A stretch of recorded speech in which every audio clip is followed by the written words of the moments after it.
How's it going, guys? Alex here. Welcome back to another Dokkan battle video, and today going to go over the brand new Galick Gun Vegeta as well as Kaioken Goku, and basically just going over which one has best use on this particular teams as well as just which one is better overall. But yeah, I hope you guys are having a great day as always, and if you do enjoy today's video, consider leaving a like and subscribing if you are new. And let's go ahead and jump straight into it with the Vegeta. Actually, before we do that, let me know your thoughts in the comment section down below about both units and which one you think is better prior to the final point in the video, and just let me know which one is your favorite in general. And you know what, let's go with a hashtag. Let's go with if you're team Goku, hashtag team Goku. If you're with Vegeta, let's get a hashtag team Vegeta. But let's go ahead and get started with the leader skill. He gives 2 key to physical types as well as a 70% stat increase. He raises his defense and causes supreme damage. Pardon me. 12 key multiplier is 140%. His passive skill gives him a 70% attack and defensive increase when performing a super attack, and when health is 50% or below, gets 5 key as well as a 50% defensive increase. His link skills are Saiyan, Warrior Race, Royal Lineage, Saiyan Pride, Prodigies, Prepared for Battle, and over 9,000. So right now we don't have a category for these particular units, so they are mainly going to be on Extreme Physical as well as Super Tech. I was about to say Extreme Tech for a moment. I mean, you can run them on villain teams, but I personally wouldn't recommend it for the Vegeta in particular as well. And the reason why is just because his link set is very Saiyan Saga orientated. I think that's the best way of putting it.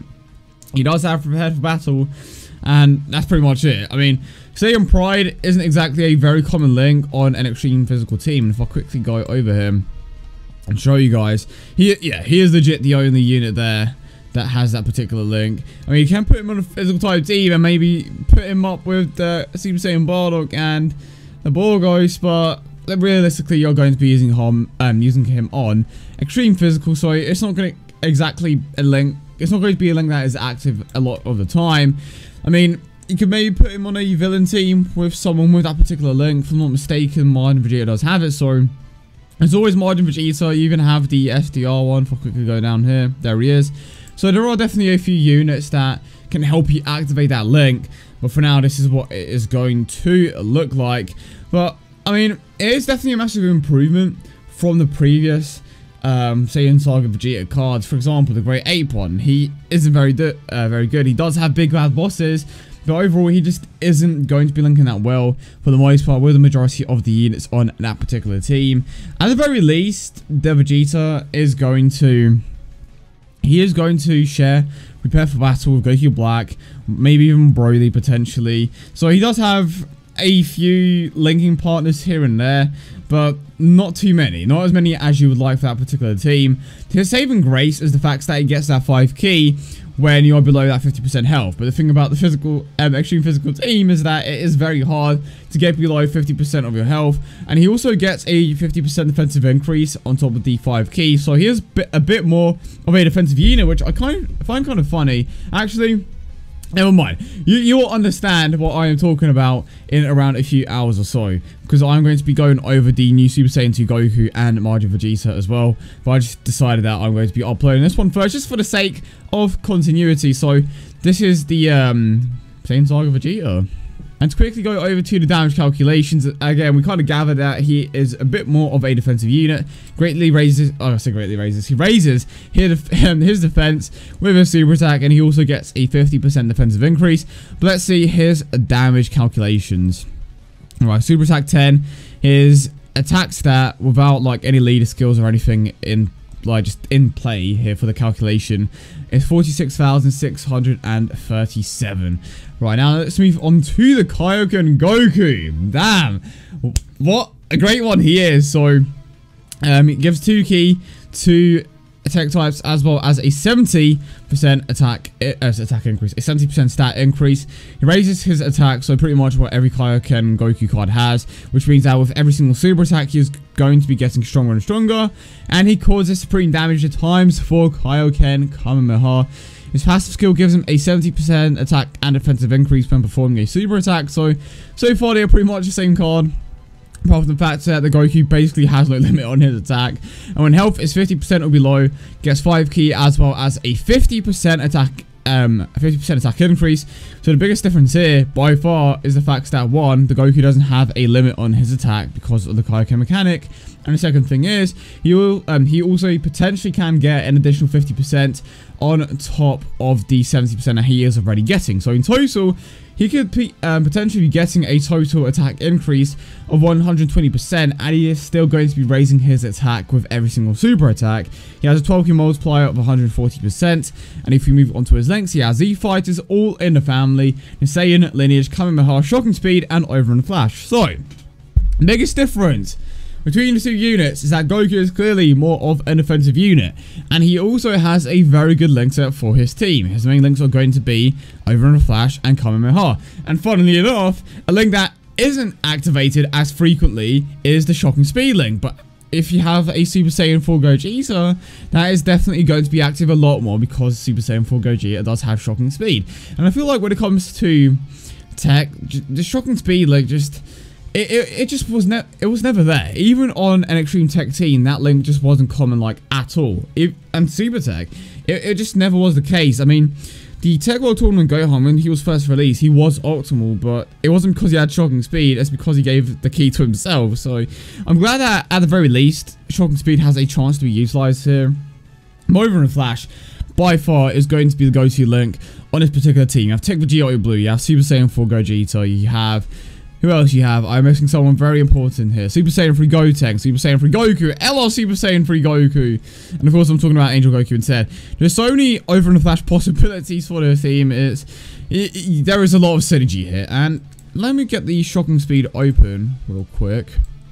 Alright, let's have a quick look at this Shocking Speed link. So, Gogeta, Pycon, Beerus, Whis, Arale. The main unit there is clearly going to be Super Saiyan 4 Gogeta. But if we quickly jump over to the damage calculations, pardon me.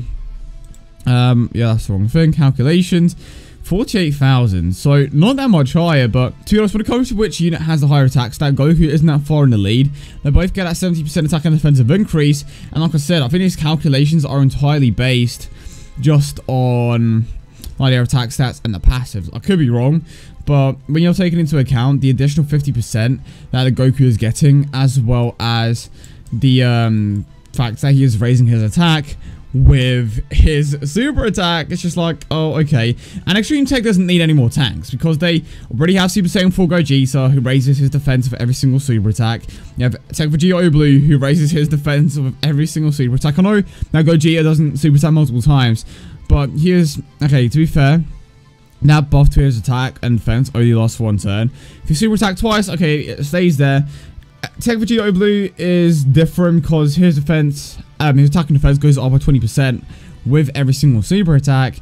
And, I mean, you could say Super Saiyan 3 Gotenks is a bit of a tank, but that depends entirely on a potential system buffs. But let's just say that the tanking mainly comes down to the double Super Saiyan, well, let's say double Super Saiyan 4. Let's just say it comes down to Super Saiyan 4 Gogeta and the Vegeta Blue, whereas on the Cooler team, you already have Cooler, and that's pretty much it. So he does fit. If you need a tanking, to be fair, take into account a Mega Shenron as well. Again, it depends entirely on certain things like potential system buffs, the units that you have. Can that unit debuff? Can that unit get a very high defensive stat from a passive ability? There are multiple things that come into it. In Vegeta's case, if you do want a bit more defensive utility for your Extreme Physical team, he will have it because he is definitely going to be one of the better tanks on our team just because of how much he raises his defense. And when you play him with a unit like a Mega Shenron that can debuff all enemies, then you can see how well he is going to be able to perform on that team. However, the Kaioken Goku is going to be placed on a team that can pretty much do everything already. I mean, you have Vegeta, like I said, you have Vegeta Blue and Super Saiyan 4 Gogeta that basically stomp every single event anyway. And then the Kaioken Goku is just a nice addition to that team, especially if you don't have... I mean, let's just say you don't have Super Saiyan 4 Gogeta or Vegeta Blue to begin with. He is going to be a very good replacement because he is still going to be sharing a decent amount of links with the majority of the units that you would use as alternatives. For example, you may not have like any Over and Flash unit, but he is still going to fit well there if you do have some Shocking Speed units. I mean, He doesn't necessarily have the greatest attack links. His main one is going to be the Kamehameha one, which if I'm not mistaken is 2000 attack. Okay, it's 2500 attack, which doesn't give him that much of an increase overall, but it doesn't matter because he is consistently raising his attack. The only bad thing is that he isn't helping other units out on your rotation by giving them an attack increase with his particular attack links. But in the end, I think I have to go with Goku. He just has way more synergy with his particular team. He is going to be hitting harder. He won't tank as well, but overall, I feel like he has more utility. Unfortunately, Vegeta, I think he gets shafted by his link set. If he had big bad bosses, that would have been a completely different story, but this is what I'm going to go with for now. Again, let me know your thoughts in the comment section down below with a hashtag Team Goku or hashtag Team Vegeta. But yeah, I hope you guys did enjoy the video, and if you did, don't forget to leave a like and subscribe for more. Hope you guys have a wonderful day, and I will see you all in the next one.